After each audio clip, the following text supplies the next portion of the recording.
Pretty amazing all these people that are paying attention to here. You know, Fox News is in Utica today. Is it Utica where they're at, Andrew? One of the polling places are going to be. It's the radio though. No. I think it's TV. So the Fox two-way affiliates, they provide us, possible reporters to come in and talk about stories. Well, this is for their TV. We get on the same email. This is a TV reporter they have out on location in Utica. It even says upstate Utica. Because we are being paid attention to. This primary actually means something, and it's kind of interesting to be paid attention to, right? I could do without all the political commercials. They come in and they'll buy the high-rated stations in every market, and they just plaster them with radio commercials. Well, and we're one of those stations. I know. We're just pounded with that. Jordan Goodman. Jordan Goodman is on about the gas prices. Jordan, thanks for taking the time and waiting for us here. Great to be with you, Bill. What are we talking about? OPEC has made a decision. They're not going to increase production. Is that true? Well, they were talking about freezing production over the weekend, and they basically the meeting broke up with no agreement whatsoever. And basically, it's the end of OPEC. I mean, it's every country for themselves is basically what's come down here. And that means that there's going to be more production, more oil production, and lower prices. So good for consumers. That is, I got to tell you, I was driving past my gas station, if you will. It's in my neighborhood. And I was driving by there today, and I'm like, wow, you got to be kidding me. It's up to $2.17. But then I thought about it, and after I pay and get my 8 cents off on my using the card, I'm still under $2.10.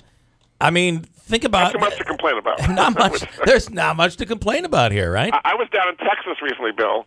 I was in Odessa, Texas, giving a speech down there, which is in the Permian Basin. $1.38 a gallon. Wow, that's unbelievable. Well, listen, I hear this is conflicting, though. Is that while it's great for consumers, this is not necessarily good for the oil companies and the refineries. Is that terrible? Terrible. So there's about 8 states in America, New York not being one of them, that produce oil. And they are really, really hurting. Texas, Oklahoma, Louisiana, Wyoming, Alaska, North Dakota, places like that. Yeah.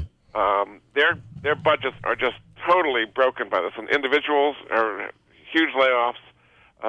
Companies are closing down, going bankrupt left and right. So the way I like to put it is the pain is concentrated and quick, and the pleasure is diffuse and delayed. Yeah. Okay? In other words, when oil went down from well over $100 a barrel now to about 40 or 35, something like that. Yeah. It really hit those places. I'll just give you. I do radio shows around the country. I did one recently in Alaska, and the entire budget for the state of Alaska for a year is $6 billion. Wow. They're expecting a $3 billion shortage this year. Wow. Because oil so much. Half the budget disappeared. Okay. And the same is true in North Dakota and all those other places as well. When I was in Odessa, Texas, 2 years ago, the population, Odessa and Midland are the two combined. They call it the Petroplex down there. Yeah. 300,000 was their population 2 years ago. Now it's 250,000. They've lost 50,000 people in the last 2 years. Sure. They used to have these man camps where people would be, there was no place for them to live. So they had these tents. Yeah. All those people are gone. All of them. They were telling me a story. The Motel 6 was charging $150 a night 2 years ago. Now it's $10 a night. Wow. Things have changed dramatically in the last 2 years here with oil going. So really in those places, really hurt. Now, New York doesn't produce oil. We have oil, but because fracking is banned, we're not going to do that. But so it's good for consumers, I agree, but it's caused enormous pain on the producer side. All right, he is America's money answers man, Jordan Goodman. Thanks for taking the time this morning. Glad to be with you, Bill. Glad to have you on. Thanks. All right, Jim Zeck has been waiting for a little while, and Jim, of course, is this area's. I don't think we've had anybody on promoting Donald Trump today. We have, by the way, for those that hate Hillary and just were disgusted by Harvey Weinstein.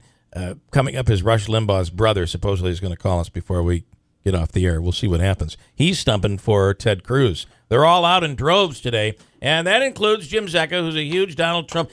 Jim, I heard for the first time, correct me if this is wrong, that you guys were out doing one of your local rallies, and it's like you and about 6 or 7, 8, 9, 10 people, and for the first time, you were kind of being treated poorly by people. Is that Good true? morning, Phil. Yes. That was one of our rallies in North Utica. We had actually the agitators showed up to our local mini rally in North Utica on North Genesee Street. I don't know, there might have been 5 or 6 of them just agitating really foul language. They had young children with them, too, and they just had foul language signs. They were inching closer and closer to us, but we just got a hold of the police, and they addressed it. Then we had one individual that threw a full water bottle at one of our young ladies that were, missed her, thank God, didn't hurt anybody. Now, but, it's uncalled for. It really is uncalled for. And then one interesting fellow was by himself. It was the day that Kasich was in town. He was across the street with a Kasich sign on his pickup truck, and he had a Trump mask on. That was pretty hilarious, and he was it. That was the lone Kasich supporter. Did you go to the Syracuse rally, the Trump rally at the On Center? No, I wasn't able to go to that. I was definitely in Rome, though, and it was packed in Syracuse. The Buffalo group, all the folks that I went to, I saw that they had taken pictures with Trump in the in the VIP area with Carl Palladino. Of course, Carl has been a big supporter of Trump right from day one. And I got to tell you, at the Syracuse rally, it was funny watching the Post-Standards feed. So the first story came out and said, the first Donald Trump fan waiting in line, and he was carrying an American flag, and he had like an old army jacket on, and he looked kind of hippie-like. And then about 35 minutes later, it said, First Bernie Sanders fan kicked out of the Trump rally, same guy. he was in disguise, and I don't know how you didn't recognize he was going to be a Bernie Sanders fan and not a Trump fan. But I don't know. It was kind of funny. Crazy, but it's been a crazy season, and it's been interesting. I can't wait till tonight. We're going to celebrate at Tiny's after the polls close. Our group that's been really active in the county here. We've been having mini rallies. We've been doing telephone calling, of folks, newly registered Republicans that were able to switch in time. Jim, can I ask you this question? It's the big question. I do want to say one thing, though. Well, I'll get you there. I want to ask this question first. Are you able to vote? Did you register as a Republican in time? Unfortunately, no. I'm an independent, and of course, good old New York doesn't have semi-open primaries that allows independents to vote in a Republican or Democratic primary like New Hampshire. And remember, there's 40. You had a fellow, one of the professors, 45% of the electorate in the United States are independents, and they don't have a say in many states, and New York is one of them, unfortunately. Jim, I'm sorry. The fellow that you had on just now, Mr. Weinstein, if you listened, I hope everybody was listening to him very closely, and he talked about all this money being thrown around. There's only one candidate from the day one of this process that spent his own money, is putting his money where his mouth is, and that's Donald Trump. He's not taking any of the PAC money, not a penny of it. In fact, all the PACs, as you know, especially early on when Bush was in the race, were throwing as much money against him as they could. All the PAC money, Democrat and Republican PAC money. Yeah. And it's not working, obviously. It's actually in reverse. This Trump is... Well, he's, ultimately he has the, they say, one would say it's a bit relative because he has the money to spend. But at the end of the day, you're right. I mean, he's spending his own money. He's not going to have to, one would think he wouldn't have to answer to anyone if elected president.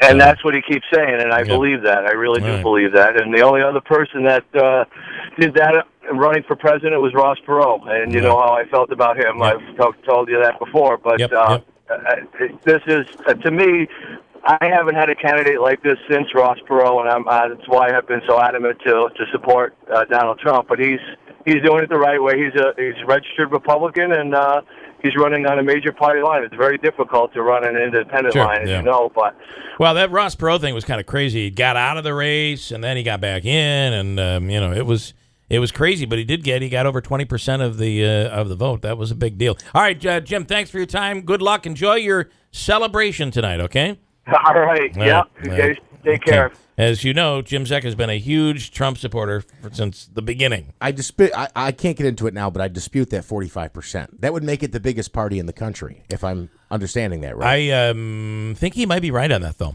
45% are independents? I think that there are more people who are independent not independence, but independent. Okay. Meaning Therefore, independent, they do not independence, have a- or no party.